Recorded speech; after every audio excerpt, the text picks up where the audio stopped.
నమస్తే రమగారు. నమస్తే జయ. రమగారు, ఏదన్నా ఒక కథ, మంచి కథ చెప్పండి. గరిక పచ్చడి అని ఒక కథ. ఏంటండి? గరిక పచ్చడి. గరిక పచ్చడి, గడ్డి పచ్చడి. గడ్డి పచ్చడి. ఓకే. ఈ గడ్డి పచ్చడి కథ చిన్నప్పుడు బాగా వింటుండేవాళ్ళం. ఎప్పుడు మామూలుగా మనకి ఆకలి రుచి ఎరగదు కదా, నిద్ర చోటెరగదు. నిద్ర వచ్చేసింది అనుకో, మనకి మురిగ్గా ఉందా, అదిగా ఉందా, ఇదిగా ఉందా, ఏముండదు, నిద్రపోతాం అంతే. అవును. నిద్రకి మనం కావాలని పడుకోదలుచుకున్నప్పుడు మంచం పక్క పరుపు ఉందా లేదా, మెత్తగా లేదు, అవన్నీ వస్తాయి.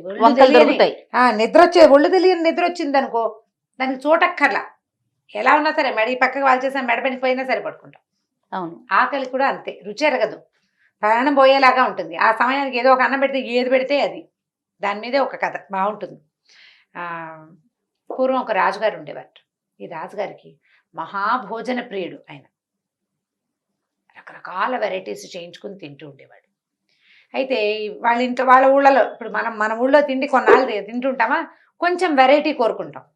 హైదరాబాద్, మన బెదవాడి నుంచి హైదరాబాద్ వచ్చిన కొత్తల్లో అదేమిటది, ఈ రోటీ పొరలుగా వచ్చేది, పరోటాలు, రుమాలి రోటీలు ఎంత విశేషంగా ఉండేవో. మన దగ్గర దొరికేవి కాదు, మనకి చపాతీయే చేసేవాళ్ళు, మూడు వేస్తాడు, ఇంత చెక్కముక్కలాగా కనపడేది.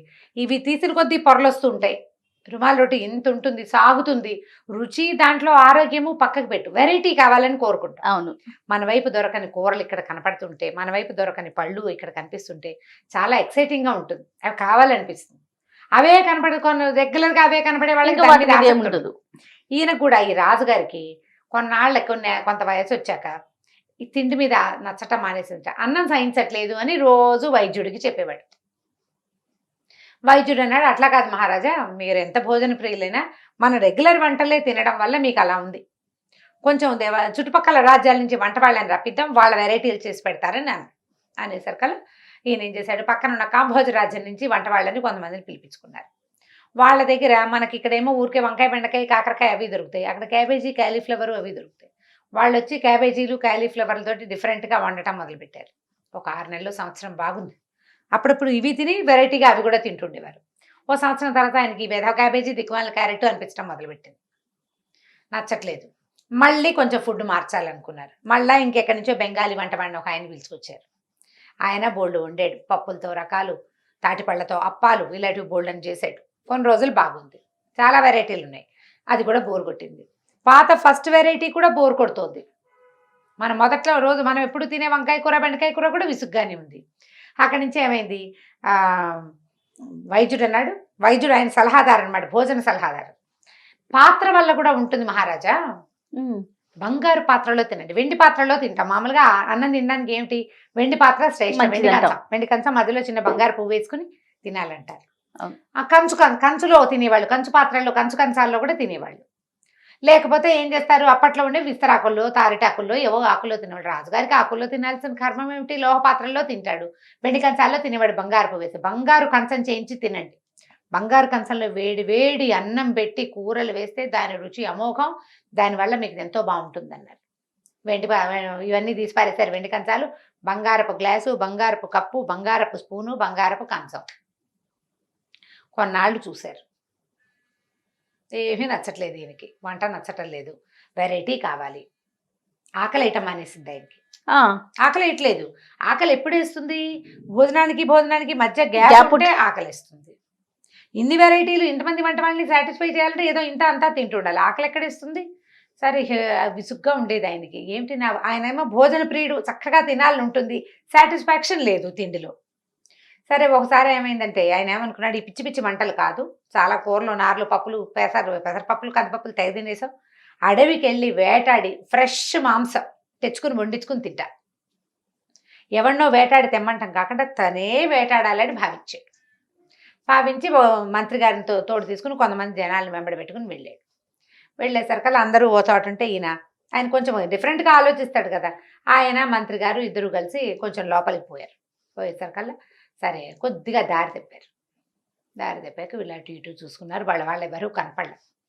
ఇంతలో పులి వస్తున్న సందడి తెలుస్తోంది. ఇతను అన్నాడు, మహారాజా మనం చెట్టెక్కి కూర్చుందామండి, పులి వస్తుంది, పులి ప్రమాదం అంతా, చుట్టుపక్కల వాతావరణం అంతా కామ్గా అయిపోయింది, పులి వచ్చేటప్పుడు వాతావరణం నిశ్శబ్దంగా అయిపోవడం జరుగుతాయి కదా. మంత్రి తెలివైన వాడు, ఇతను నేను మంత్రి, నేను రాజుని, నాకు తెలీదా అన్నాడు. తీరా వీళ్ళు ఒక చెట్టు ఎక్కుతూ ఉండగానే చిరుతపులి కనపడింది. ఓహో. దాంతో భయం వేసేసింది రాజుకి. భయం వేసి చెట్టు ఎక్కకుండా దిగి పరిగెత్తడం మొదలుపెట్టాడు. గుర్రం ఉంది, గుర్రం ఎక్కచ్చు. ఆ కంగారులో ఆయనకి తెలియలే, ఆలోచన రాల. ఆలోచన రాలి. ఆయన పరిగెత్తాడు. ఈ మంత్రి మరి రాజును రక్షించుకోవద్దు, మంత్రి కూడా యథాశక్తి పరిగెత్తాడు. ఆ చిరుతపులి వీళ్ళ కోసం రాలని, దానికి అదేదో లేడో దిప్పో దేన్నో వేటాడడానికి వచ్చింది. అవి దాక్కున్నాయి, వాటిని మాటేసి వేటాడడానికి వచ్చింది. కానీ వెనకాల చిరుతపులి వస్తోందన్న భయంతో రాజు దిక్కుతోచకుండా పరిగెత్తేశాడు. అతని వెనకాలే ఈ మంత్రి కూడా పరిగెత్తాడు. పరిగెత్తి పరిగెత్తి పరిగెత్తి కాళ్ళు పీకులు వచ్చేదాకా పరిగెడితే ఒక చిన్న పల్లెటూరు లాంటిది ఏదో కనపడింది. అడవుల్లో ఏముంటాయి, ఒక 20-30 గుడిసెలుండి చుట్టూతా ఒక చిన్న కంచుండి క్రూర మృగాలు రాకుండా మధ్యలో నెగ్గళ్ళు వేసుకుని అలా ఉంటారు. మరి నెగ్గడు ఉంచుకుంటారు. ఆ మంట ఉంటే జంతువుల దగ్గరికి రాకుండా ఉంటాయి. ఉన్నాయి ఒక 40 కుటుంబాలు 30 కుటుంబాల దాకా. అందులోకి వెళ్ళిపోయారు. వెళ్ళేసరికల్లా రాజుగారికి ప్రాణం కడబట్టిపోతోంది. ఈ మధ్య ఆకలేయటం మానేసింది కదా, ఈ పరిగెత్తటము, ఈ కంగారు, పొద్దునెప్పుడో తిన్న భోజనము, చెట్లెక్కటాలు పొట్లెక్కటాలు, ఒళ్ళుపై తెలియకుండా పరిగెత్తాలు, ముళ్ళు గిళ్ళు కొమలు రాసుకుని ఒళ్ళంతా చీరిపోయినాయి కాళ్ళు చేతులు. ఆకలి ప్రాణం పోతుంది ఆయన. పైగా వేళకి 2 గంటలకి ఆహారం తినేవాడికి 6-7 గంటలు అయితే చచ్చిపోరు ఆకలికి. ఆయనకి ప్రాణం పోతుంది. సరే ఈయన ఏం చేశాడు మంత్రి, ఆ ఒక ఇంటి వాకిట్లో కూర్చొని, బాబు రాజుగారు, మన దేశపు రాజు, ఏదైనా ఆహారం ఉంటే పెడతారా అని అడిగాడు. ఏర్పాటు చేశాడు. భోజనం ఏర్పాటు మరి మంత్రి గారు చూసుకోవాలి. నాకు కూడా ఆకలిస్తుందని మంత్రి గారు మూల కూర్చుంటే కుదరదు కదా. అంతేగా.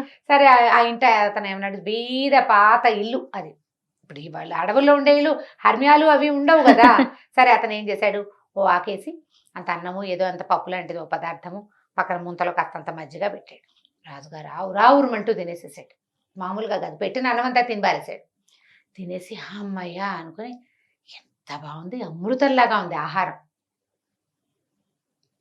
ఇదేమన్నాం, ఎలా చేశారు, దీంట్లో ఏం ఆహార పదార్థాలు వాడారు, నాకు అన్నం పెట్టావే అదేమిటి ఆ ఆకు, ఆ ఆకు వాసన ఎంత బాగుందో, ఎంతో బాగుంది. ఆ ముంతలో ఏదో ఇచ్చే ఓ పదార్థం, అది మరీ రుచిగా ఉంది. అదేం లోహంతో తయారైన పాత్ర, దేంట్లో వండారు మీరు ఇలా వంటకి, ఈ వంట వండిన పాత్రని బట్టి రుచి కదా, ఆయనకు అదే తెలుసు అనేసరికల్లా ఆ గ్రామీణుడు ఆ అడవిలో ఉండే ఆటవిక జాతికి చెందిన వాడు అన్నాడు, ఏముంది నాయన, వెదురు బియ్యం మీకు పెట్టినవి, తర్వాత ఈ చేసింది తోటకూర, అంతే. మరి అంతకంటే ఏముంది, ఈ ముంతలో ఉన్నది మజ్జిగ, మట్టి కుండ, అది వండుకున్నది మేము. ఈ పాత్రలు, ఈ వంటంతా ఎందులో వండాము, మాకేముంటాయి లోహాలు, మట్టి పాత్రల్లో వండుకుంటాం, మట్టి పాత్రలోనే అన్నం వండుకున్నాము. ఏం చేశాడు, ఈ మజ్జిగ ముంతలో అంత గంజి పోసి అందులో కాస్త మజ్జిగ పోసి అక్కడ పెట్టారు.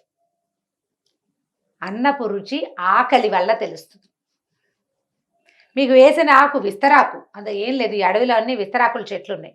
మేము ఆకులు తెచ్చుకుంటాము, కుట్టుకుని వేసుకుంటాము. విస్తరాకులు మంచి ఫ్రెష్ ఆకుల్లో అయితే వేడి వేడి అన్నం పెడితే, మనకి ఈ ఊళ్ళో కొంచెం తక్కువే దొరుకుతాయి, మోదుగాకులు కనిపిస్తాయి బాగా, మనకి విస్తరాకులు దొరకవు. విస్తరాకులు వేడి అన్నం పెడితే ఒక తమాషా వాసన వస్తుంది. అరిటాకులో పెట్టినా కూడా, అరిటాకు అయితే తెలుస్తుంది. విస్తరాకులో కూడా మంచి ఒరిజినల్ విస్తరాకులు, ఈ ఊళ్ళో దొరికే ఆకులు కాదు, మోదుగాకులే ఎక్కువగా కనపడుతున్నాయి ఇక్కడైతే.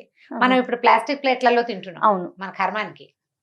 అరిటాకులో పెట్టిన అరిటాకులో టిఫిన్ గాని అన్నం గాని తింటే ఎంత బాగుంటుందో రమ్మగారు. అవును, నాకు చిన్నప్పుడు ఇంట్రెస్ట్ అనిపిస్తుంది. తామరాకుల్లో ఇడ్లీ తినడం గొప్ప ఫ్యాంటసీగా ఉండేది నాకు. ఈ మధ్యకాలంలో చూడలేదు. ఇప్పుడు లేవు, మేము అప్పుడు కూడా చాలా తక్కువ తినేవాళ్ళం. బయట తినే రోజులు కావు కదా అవి. ఎక్కడో ఒక ఊరు వెళ్ళినప్పుడు తెలుసుకున్నాను నేను తామరాకు మీద, అదిపో అది వాళ్ళకి గొప్పగా ఉండదు. అసలు తామరాకులో తింటాం అనేదే గొప్ప విషయం అనమాట. ఓసారో 2 సార్లు తినుంటాను, అది ఇంకా బుర్రలో ఉంది నాకు. రాజు ఆశ్చర్యపోయాడు, అంతేనా, ఇందులో ఏం లేదా, మరి నాకు ఇలా ఎందుకు అనిపిస్తుంది, నాకు ఎంతో అమృత తుల్యంగా ఉంది, కడుపు నిండిపోయింది, హాయిగా ఉంది, ఇలాంటి ఆహారమే రోజు కావాలనిపిస్తుంది.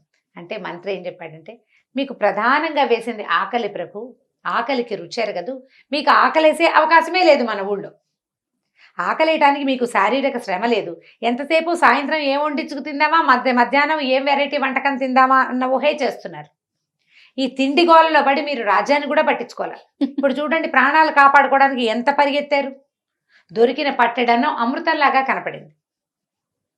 నిజానికి మన ఊళ్ళో సైనికులు వాళ్ళు కూడా, పేదవాళ్ళు కూడా ఈ ఆహారం తినరు, ఇంకా మంచి ఆహారం తింటారు వాళ్ళు.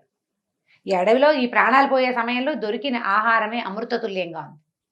వెంటనే తింటే అన్నపు విలువ ఉండదు, తక్కువ ఉంటుంది. మాడి ఉంటే ఒక మెతుకు కూడా వృధాగా పోనివ్వరు, మార్చాలి. పిల్లల కోసం అన్నాలు కలిపి పారిస్తూ ఉంటాం. అవునండి. బాక్సుల్లో పారేస్తూ ఉంటారు.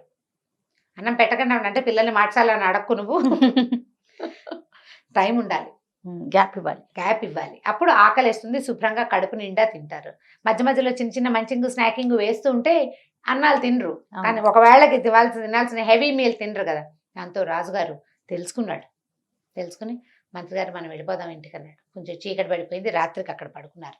మర్నాడు పొద్దున కూడా వాళ్ళు చక్కగా ఓ చెంబు నిండా ఇచ్చిన గంజి తాగి సంతోషంగా, ఈ లోపల ఏమైంది, సైనికులు రాజుగారు మంత్రి గారు తప్పిపోయారని వెతుక్కుంటూ ఈ పల్లె దగ్గరికి వస్తే వాళ్ళు తీసుకొచ్చిన గుర్రాలను పట్టుకుని వెళ్ళారు. వీళ్ళు ఊరు వెళ్ళిపోయారు. ఆ తర్వాత నుంచి రాజుగారు ఎక్సర్సైజ్ మొదలు పెట్టుకున్నాడు.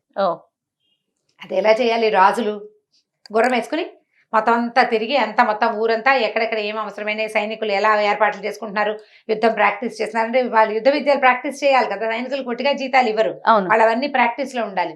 ఎక్కడెక్కడ ఏర్పాట్లు ఎలా ఉన్నాయి అవన్నీ తెలుసుకోవడానికి గుర్రం వేసుకుని బాగా తిరిగి పనిచేసి తిరిగితే ఏముంది అలసిపోడు. అప్పుడు వచ్చి ఇంటికి వచ్చి అన్నం తిని అట్లా చేసి మెల్లిగా ఆహారపు రుచిని విలువని తెలుసుకున్నాడు. కథ కంచికి మనం ఇంటికి. సూపర్, మంచి స్టోరీ. నమస్తే. నమస్తే జయ. ఈ వీడియో కనుక మీకు నచ్చినట్లయితే లైక్ చేయండి, షేర్ చేయండి. మరిన్ని వీడియోస్ కోసం మా ఛానల్ని సబ్స్క్రైబ్ చేసుకోండి.